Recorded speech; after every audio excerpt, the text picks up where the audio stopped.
बच्चों, आज हम स्टार्ट करने जा रहे हैं लाइट चैप्टर। लाइट चैप्टर हम इसलिए स्टार्ट कर रहे हैं क्योंकि मैंने एक पोल रखा था यूट्यूब पे और 80% लोगों ने बोला कि सर आपको लाइट चैप्टर स्टार्ट करना चाहिए। तो लाइट चैप्टर के अंदर आप सबसे पहले दो वर्ड पढ़ते हो, reflection and refraction. Reflection and refraction दोनों वर्ड अलग अलग है, साउंड थोड़ा एक जैसे लगता है कि रिफ्रैक्शन है और एक रिफ्लेक्शन है, बट दोनों का मीनिंग बहुत ज्यादा अलग अलग होता है। ये दोनों वर्ड समझने से पहले हम ये समझ लेते हैं कि लाइट क्या है, ठीक है, और ये क्यों हम पढ़ते हैं। देखो, लाइट वाला जो चैप्टर है, चैप्टर नंबर 10, बहुत ही ज्यादा इंपॉर्टेंट है आपकी 10th क्लास के लिए और 12th क्लास के लिए। बहुत ज्यादा इंपॉर्टेंट है क्योंकि ये सबसे ज्यादा मार्क्स का 10th में भी आता है और 12th में भी आता है, तो दोनों ही इस मतलब क्लास वाले इसको पढ़ सकते हैं। अब आते हैं हम सबसे मेन चीज पे कि लाइट का मीनिंग क्या है। लाइट क्या है? लाइट कोई मैटर है क्या? नहीं, लाइट कोई मैटर नहीं है, कोई ऐसी चीज नहीं है जिसे आप छू लो। आप इसे महसूस कर सकते हो, महसूस तो कर ही सकते हैं इसकी लाइट की। जब हमारे ऊपर ज्यादा रोशनी पड़ती है सन की तो हमें बर्न हो जाता है, ठीक है। वहीं अगर आप ज्यादा धूप में आपकी स्किन रहेगी तो उसमें टैनिंग हो सकती है। तो लाइट को आप महसूस तो कर सकते हो, बट आप लाइट को कैद नहीं कर सकते। आप कैसे कैद नहीं कर सकते? हम किसी पॉलीथीन में उसको पैक करके नहीं रख सकते, उसका कोई लाइट का वेट नहीं है। तो लाइट आप मैटर तो बिल्कुल नहीं बोल सकते। तो लाइट है क्या? Light is a form of energy. Yes, light is a form of energy which produce the sensation of site. इसका मतलब क्या है?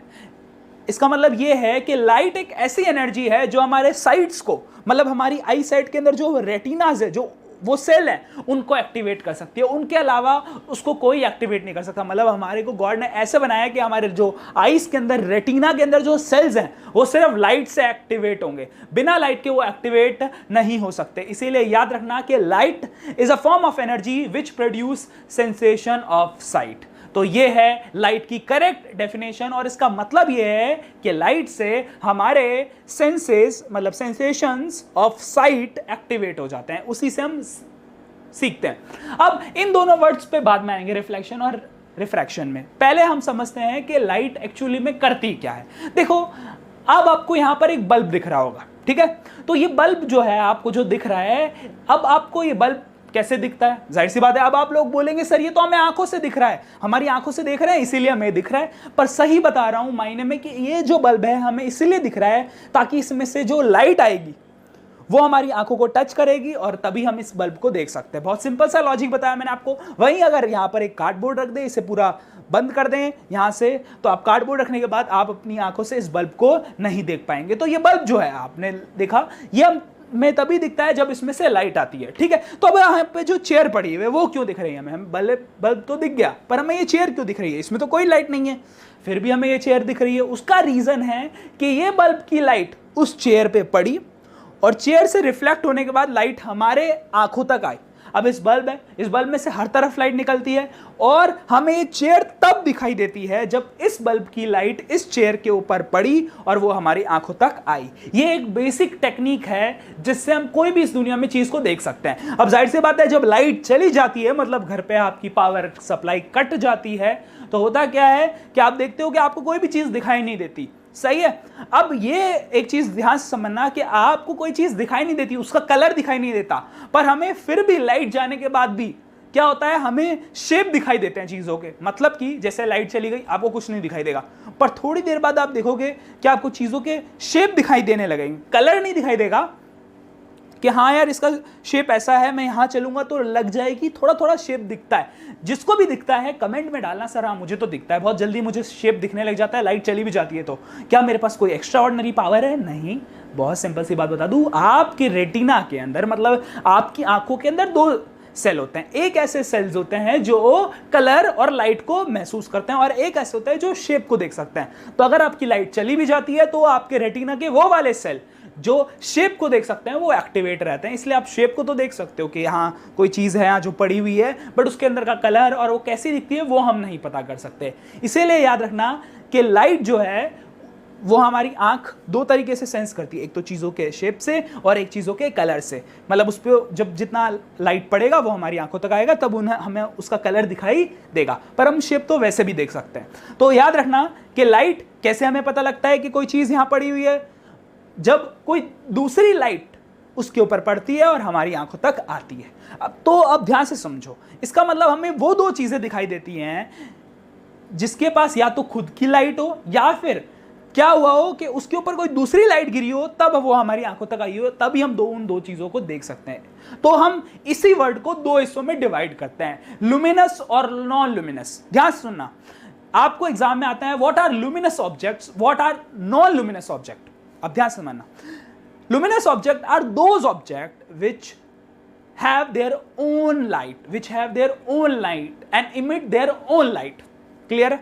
Non-luminous object are those object which reflects the light of an another object या another source of light. मतलब कि luminous object वो होते हैं जिनके पास खुद की लाइट हो, तब उनकी लाइट से हम देख सकते हैं। और नॉन लुमिनस वो होते हैं जो क्या होते हैं, जो किसी और की लाइट को हमारी आंखों पे रिफ्लेक्ट करे। इसका मतलब जो मैंने बल्ब बताया था वो लुमिनस है क्योंकि उसके पास खुद की अपनी लाइट है, पर जो मैंने ये चेयर बताई और जो ये बाकी सारी चीजें हैं ये सारी नॉन लुमिनस है। क्यों? क्योंकि ये इनसे वो वाली लाइट इन पे पड़ी और वो हमारे तक आई। इसी चीज को हम बोलते हैं रिफ्लेक्शन। तो रिफ्लेक्शन एक सिंपल सा वर्ड है जो आपको ये बताता है कि किसी भी चीज में जब कोई लाइट पड़ती है किसी दूसरे की, तो अब हमें वो विजिबल होती है। अब थोड़ा सा और ऊपर बढ़ते हैं। अब आप ध्यान से समझना कि लुमिनस कौन कौन से ऑब्जेक्ट हैं और नॉन लुमिनस कौन कौन से हैं। तो आप लोगों ने देखा होगा सन को हम लोग लुमिनस में मानते हैं, वही मून को नॉन लुमिनस में मानते हैं। कैसे? देखो ध्यान से समझना, मान लो ये आपका सन है, यहां पर आपका सन है, सन के बाद एक आपका अर्थ है और बीच में आपका मून है। सन, अर्थ और मून, ठीक है। अब होता क्या है, सन से अर्थ पे लाइट आती है, सन से अर्थ पे लाइट आती है। क्लियर है? तो सन से अर्थ पे लाइट आ गई तो सन ने डायरेक्ट लाइट भेज दी अपनी यहां पर, तो हमें सन दिखाई देने लगा। हमें सन क्यों दिखाई देता है? क्योंकि उसमें से लाइट आती हुई दिखती है हमें। अब होता क्या है कि सन से मून पे भी आई लाइट और फिर बार वो मून से अर्थ पे आ गई, तो हमें मून भी दिखाई देता है। क्या यार, मून भी तो चमक रहा है।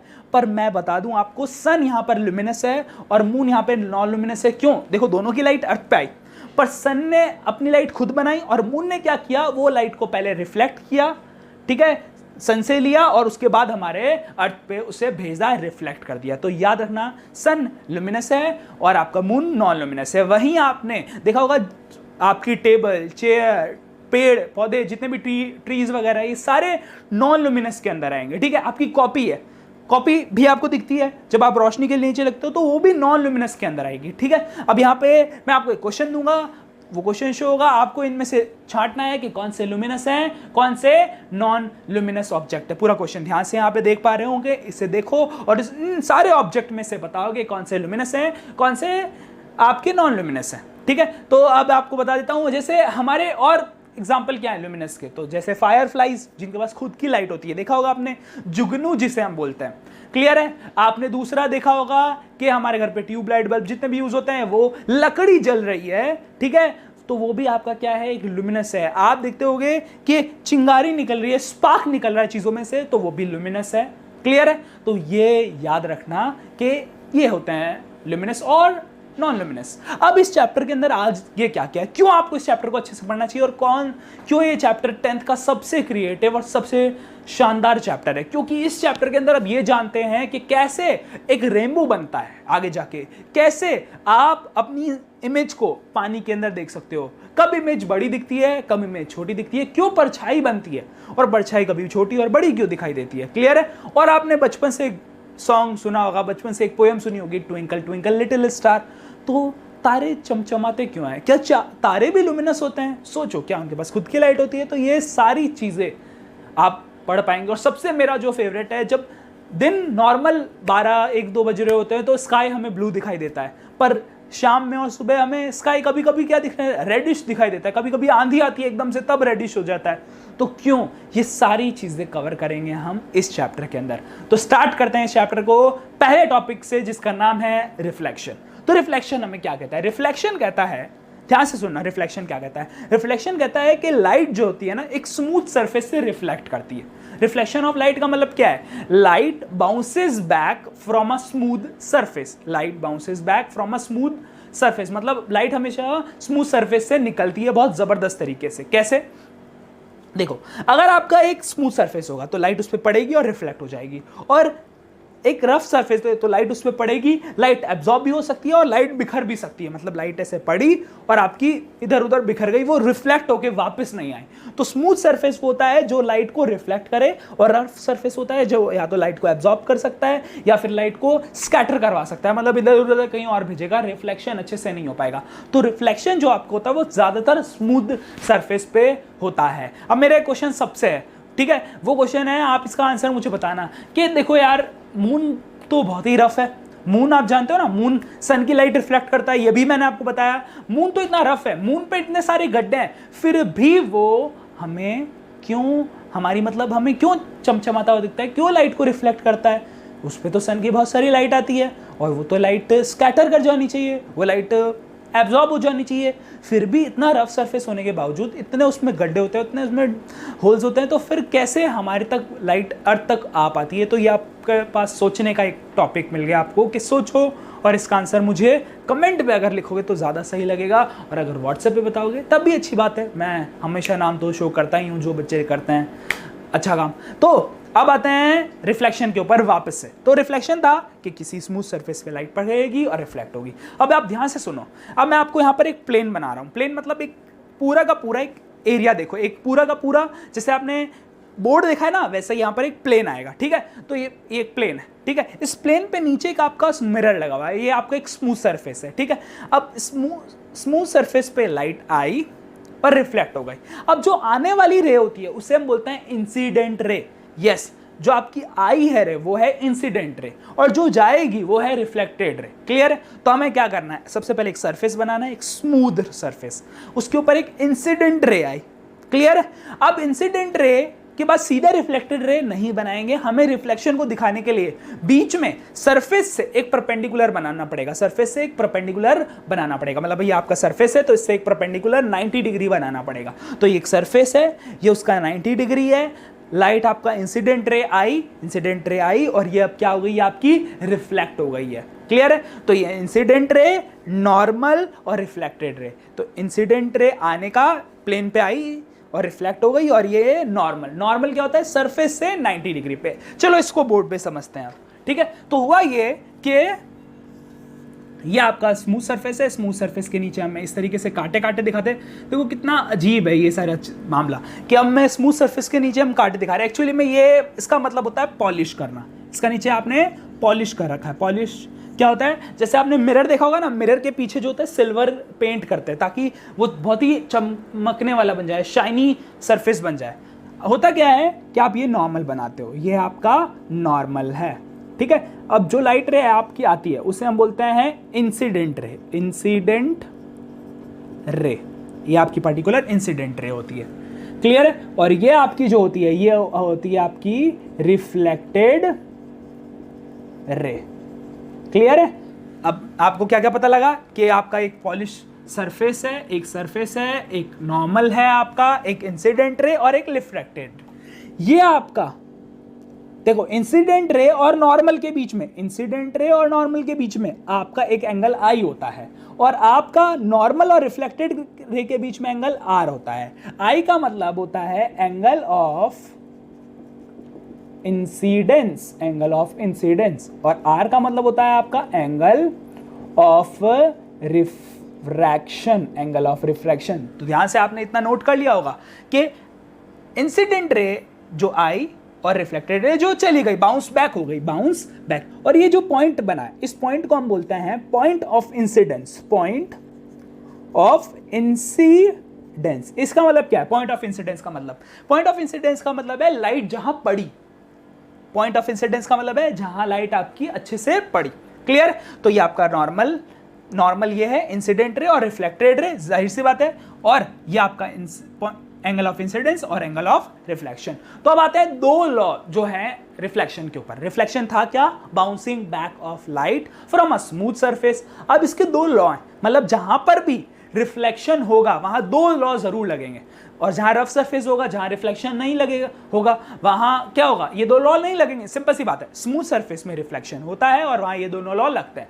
रफ सरफेस पे रिफ्लेक्शन नहीं होता ये आप नहीं बोल सकते। होता है पर ये लॉज दोनों फॉलो नहीं होते हैं, थोड़ा बहुत होता है। और क्या होता है, ज्यादातर लाइट आपकी ऐसे स्कैटर कर जाती है, फैल जाती है। क्लियर है? तो ये मैं आपको मिथ दूर कर दूं, क्या कोई आपको बोले कि इंसिडेंट मतलब जो नॉर्मल होता है, मतलब जो आपका स्मूथ सरफेस होता है वहीं रिफ्लेक्शन होता है, ऐसा नहीं है। स्मूथ सरफेस पे भी होता है और रफ सरफेस पे होता है, पर बहुत कम होता है। ज्यादातर लाइट डिस्ट्रैक्ट हो जाती है, स्कैटर कर जाती है। क्लियर है? अब आते हैं हम, हमारे दो लॉ क्या है। तो आपका फर्स्ट लॉ क्या कहता है?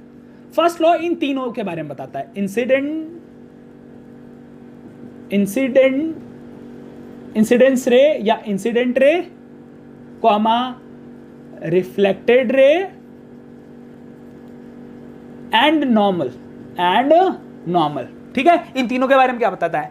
Incident ray, normal and reflected ray lies on the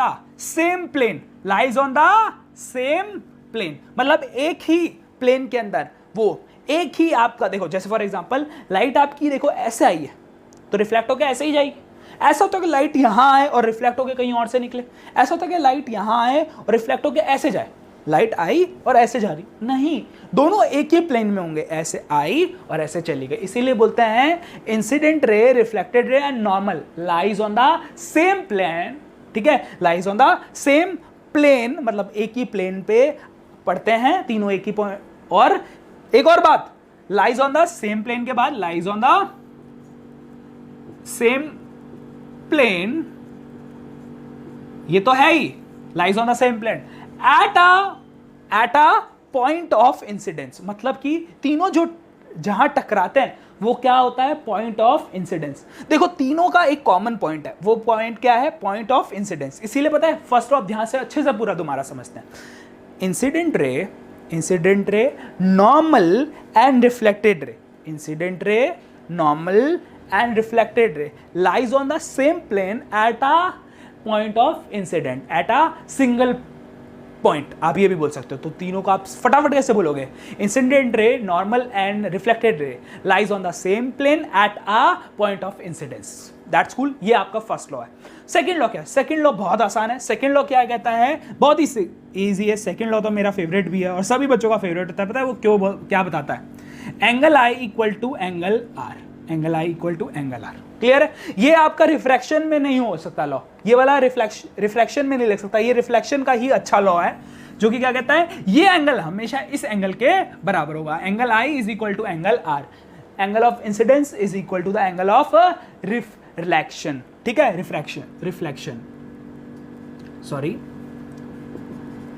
इसकी जगह मुझे रिफ्लेक्शन लिखना चाहिए। ठीक है? तो angle of incidence is equal to the angle of reflection. ठीक है? Angle I is equal to angle R. ये आपका सेकंड लॉ है कि जो आपका एंगल आई होगा वो ये आपका एंगल आर होगा। ठीक है? तो अब देखो ध्यान से दोनों को समझते हैं अच्छे से।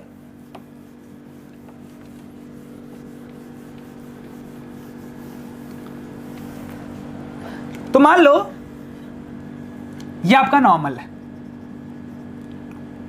ये आपका प्लेन है। ठीक है? लाइट आई आपकी, ये एंगल आपका है 45। ठीक है? तो बताओ एंगल ये वाला कितना होगा जो जाने वाला होगा? ये इंसिडेंट रे है आई आर और ये आर है रिफ्लेक्टेड रे, ये भी क्या होगी? 45। और दोनों को किससे देखेंगे?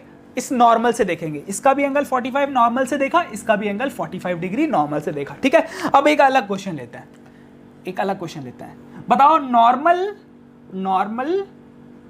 और आपका ये वाला जो सरफेस होता है इसके बीच में कितना डिग्री होता है? 90 डिग्री। ऑफ कोर्स ये आपका प्लेन जो आपका पर्टिकुलर एक सरफेस है, सरफेस प्लेन और नॉर्मल के बीच में ये 90 डिग्री होता है।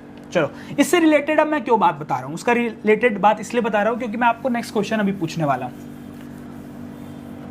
वो क्वेश्चन ये है कि आपका नॉर्मल है और आपकी ये रे आई है, ये एंगल 60 है। तो ये वाला एंगल कितना होगा? देखो ये आपकी इंसिडेंट रे है और ये आपकी रिफ्लेक्टेड रे है। ठीक है? अब होता ये है कि ये आपका 60 डिग्री है। क्या ये आई है? पहले तो ये सोचो, क्या ये एंगल ऑफ इंसिडेंस है 60 डिग्री? नहीं। एंगल ऑफ इंसिडेंस होता है इंसिडेंट रे और नॉर्मल के बीच। ये आपका कुछ भी एंगल नहीं है मेन, ये एंगल बहुत मेन है। क्यों? क्योंकि इंसिडेंट रे और नॉर्मल के बीच में आई होता है।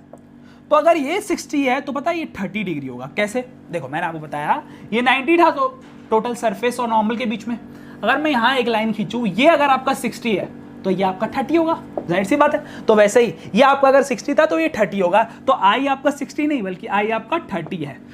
तो आई तो आर ये होगा कि ये होगा, ये आर होगा, ये आर होगा। नॉर्मल और रिफ्लेक्शन जो होगा उसके बीच में एंगल आर होगा या फिर ये फालतू इसके बीच में होगा? नहीं, ये आर नहीं है, ये आपका आर है और ये भी आपका 30 डिग्री होगा। अगर ये 60 है तो ये भी आपका ये वाला एंगल 60 हो सकता है, पर ये एंगल कोई हमारे काम का नहीं, हमें तो ये पूछा था, तो ये आपका आया 30। ठीक है, ऐसा रिलेटेड एक और क्वेश्चन देख सकते हैं हम लोग कि आपका एक रफ सरफेस है, ठीक है, और यहां पर मैंने एक नॉर्मल बनाया। क्या रफ सरफेस में आई अगर आपका देखो ये इंसिडेंट रे है और ये आपकी रिफ्लेक्टेड रे, ये आपका रिफ्लेक्टेड रे, ये रफ सरफेस है आपका, ये इस बार 45 है, तो क्या ये भी 45 होगा? रफ सरफेस है तो ये वाला लॉ काम नहीं करेगा, आई इक्वल टू आर वाला लॉ काम नहीं करेगा। तो यहां कंपल्सरी नहीं है कि ये 45 है तो ये 45 ही होगा, नहीं। आई होप आपको क्लियर हो रहा होगा। चलो ठीक है, एक क्वेश्चन अब आपके लिए है, आपको इसका भी कमेंट में और मुझे भेजना है सर इसका आंसर क्या होगा। ठीक है, ये आपके लिए क्वेश्चन है। इस बार मैंने आपके नीचे ये बनाया है, इसका मतलब मैं नहीं बताऊंगा कि इसका मतलब ये स्मूथ है या रफ है, ठीक है, वो वीडियो से आपको पता लगेगा। अब है क्या कि यहां से लाइट रे आई, ठीक है, ये वाला एंगल है आपका, ये वाला एंगल है 51.2 डिग्री, 51.2 डिग्री। तो आपको बताना है ये आई है, ये आर है, आई कितना होगा और आर कितना होगा और क्या दोनों बराबर होंगे? ठीक है, ये आपको बताना है इस क्वेश्चन के अंदर। क्लियर है? बहुत सिंपल क्वेश्चन है, अगर आप आराम से इस वीडियो को देख रहे होंगे तो आप इसे कर पाएंगे। डन।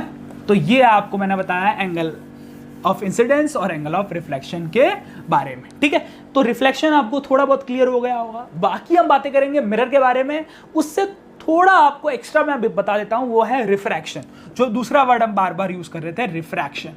कि रिफ्रैक्शन क्या होता है? एक्चुअली में रिफ्रैक्शन क्या होता है? बेंडिंग ऑफ लाइट होता है। रिफ्लेक्शन क्या था? Bouncing back of light from a smooth surface. पर अगर हम बेंडिंग ऑफ लाइट देखें तो होता है रिफ्रैक्शन। अब आप स्क्रीन पे यहां पे ध्यान से देखो कि मैंने क्या करा, एक क्या लिया, पेंसिल ली या एक पेन लिया और जो कि मैंने पानी के अंदर डाला। ठीक है, तो आप देखोगे कि जब हम किसी भी ग्लास के अंदर ऐसे सीधी सीधी पेंसिल ऐसे डालते हैं तो हमें वो सीधी नहीं लगती है, ऐसे सीधी नहीं लगती, वो एक्चुअली में क्या हो जाती है, थोड़ी मोटी या थोड़ी पतली और वैसे बैंड हो जाती है। लाइट हमने डाली ऐसे पर हमें दिखती थोड़ी बैंड है। ठीक है, उसका रीजन क्या है? उसका रीजन होता है रिफ्रैक्शन। रिफ्रैक्शन हमें चीजों को बेंड करवा देता है। सही बताऊं मायने में तो रिफ्रैक्शन जो है वो बहुत ज्यादा हमारी डे टू डे लाइफ में होता भी है, जिसमें हमें क्या होता है कि चीजें हमें बेंड होके दिखाई देती है या चीजें हमें पास या दूर दिखाई देती है। फॉर एग्जांपल हम जब किससे देखते हैं, हम बाइनोकुलर से देखते हैं, जो दूरबीन होता है उससे जब हम देखते हैं तो चीजें पास या दूर दिखाई देती है, बड़ी या छोटी दिखाई देती है। वैसे ही मैग्नीफाइंग ग्लास से देखते हैं तब भी क्या होता है, चीजें बड़ी या छोटी दिखाई देती है, रिफ्रैक्शन होता है। और सबसे ज्यादा रिफ्रैक्शन होता है पानी के अंदर। आप रियल लाइफ में जितना किसी से दूर हो ना, पानी में आप देखोगे कि वो बड़ा दिखाई दे रहा है, पानी में वो लग रहा है कि वो वहीं पर है, पर एक्चुअली में क्या होता है कि वो वहां पे नहीं होता, थोड़ा दूर होता है। या फिर क्या होता है कि आप टैंक में कोई पत्थर डालो या सिक्का डालो तो वो सिक्का आपको ऐसे लगता है थोड़ा बड़ा हो गया है और थोड़ा ऊपर ऊपर है। तो ये सारी चीजें आपकी होती है रिफ्रैक्शन। ये था आज का पूरा आपका इंट्रोडक्शन लाइट के ऊपर। ठीक है, जय Hind, bye bye. Tell me pretty lies, look me in the face, tell me that you